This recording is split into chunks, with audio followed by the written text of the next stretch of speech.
xasida yi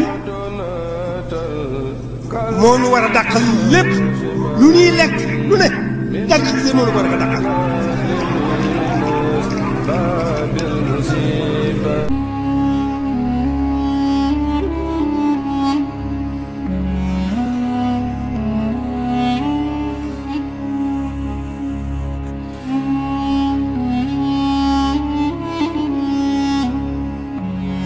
asalaamaaleykum wa rahmatullah.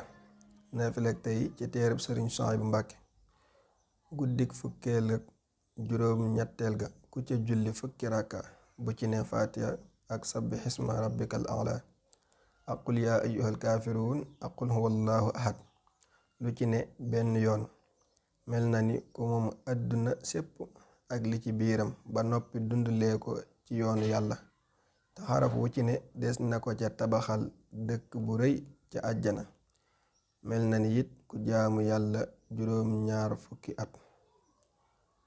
ku ci bëgg ay leeral nag nga dem ci Qurratul Ayni sëriñ Suhaybu Mbàkke page 147.